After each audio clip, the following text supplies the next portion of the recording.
আমরা যখন বাজার করতে যাচ্ছিলাম তখন ঠিক এই জায়গাটি ট্রাফিক ছিল, আর আমরা বাজার করে যখন ফিরছিলাম ঠিক সেই সময় তখনই ট্রাফিক ছিল।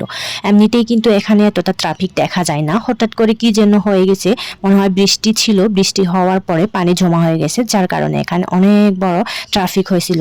এর কারণে মানে গাড়িগুলো একদম জ্যাম হয়ে গেছে। এর আগে কিন্তু এরকম কখনো আমি দেখিনি। এমনিতেই কিন্তু ট্রাফিক হয় না, সিগন্যাল নিয়মেই মেনে চলে, সব সময় কিন্তু ভালোই থাকে। আর আজকে এগুলো দেখে আমি একদম অবাক হয়ে গেলাম, এত ট্রাফিক।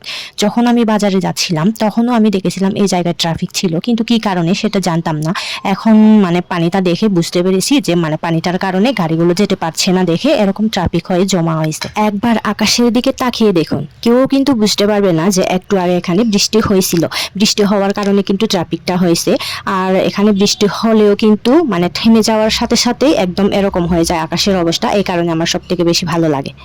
এখানে আমার সব থেকে একটা জিনিস বেশি ভালো লাগে, আর সেটা হচ্ছে এখানে কোনো দিন ভূমিকম্প হয় না, আর হচ্ছে বেশি করে বৃষ্টি হলেও এখানে বজ্রপাত হয় না।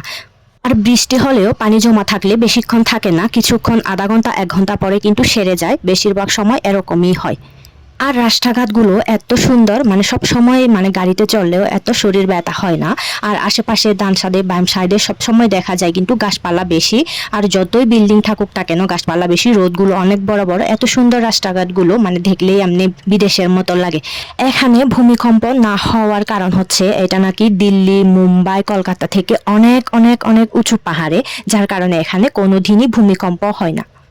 এটা নাকি আগে তেমন উন্নত ছিল না। দেখেন সবটাই কিন্তু শুধু পাথর আর পাথর, ডানে বামে যেদিকে যাবেন যেগুলো দেখবেন শুধু পাথর। পাথরের মাঝখানে কিন্তু মানুষগুলো এত পরিশ্রম করে এত ঘর বাড়ি করেছে, এত সুন্দর, দেখতেও ভালো লাগে। আর এখানে থাকা কিন্তু অনেক সুবিধাও আছে, অনেকগুলো ফেসিলিটিস আছে। যেমন আমাদের মেয়েদের যাদের এখানে লোকাল আধার কার্ড আছে তাদের কিন্তু গাড়ি ভাড়া দেওয়া লাগে না। লোকাল আধার কার্ডটা দিয়ে দিলে টিকিট পাওয়া যায়, এখানে গাড়ি ভাড়া লাগে না, যার জন্য আমার সব থেকে বেশি ভালো লাগে। আশেপাশের অ্যাপার্টমেন্টগুলো একটু দেখুন, কি সুন্দর, একদম দেখলে আর চোখ ফেরানো যায় না, এত সুন্দর, তাকিয়ে থাকতে ইচ্ছে করে সব সময়। কিন্তু এই অ্যাপার্টমেন্টগুলোতে আমার থাকতে খুব ভয় লাগে। কেন ভয় লাগে জানি না, মানে উপর থেকে নিচে দেখলে আমার একদম বুক ধুকপুক ধুকপুক করে। এই কারণে আমি কিন্তু এই অ্যাপার্টমেন্টগুলোতে থাকতে পছন্দ করি না। এটা হচ্ছে একটা শপিং মল, এই শপিং মলের নাম হচ্ছে মীনাক্ষী মল। আমরা এদিক দিয়ে কিন্তু বাজার করতে গেছিলাম অনেক দূরে, কারণ যে মার্কেটে আমরা গেছিলাম ওখানে একটু সস্তা পাওয়া যায়, যার কারণে আমরা দূর থেকে বাজার করে নিয়ে আসি। এমনিতে আমাদের বাসার নিচেও পাওয়া যায়, কিন্তু এগুলো একটু দাম বেশি, যার কারণে আমরা দূর থেকে নিয়ে আসি, কারণ আমাদের তো গাড়ি ভাড়া লাগে না, তাই জন্য যেতে অনেক ভালো লাগে। রাস্তার আশেপাশে যে অ্যাপার্টমেন্টগুলো আছে এগুলো দেখতে ভালো লাগে, কিন্তু আমার থাকতে মন চায় না, কেন জানি না। আমার সব থেকে বেশি এটাই মানে দেখার জন্য সব থেকে বেশি আমার মনটা একদম করে, মানে তাকিয়ে থাকতে ইচ্ছে করে, কিন্তু থাকার জন্য একদম মন চায় না, কেন জানি না। কিন্তু অ্যাপার্টমেন্টে কিন্তু সুবিধা বেশি থাকে।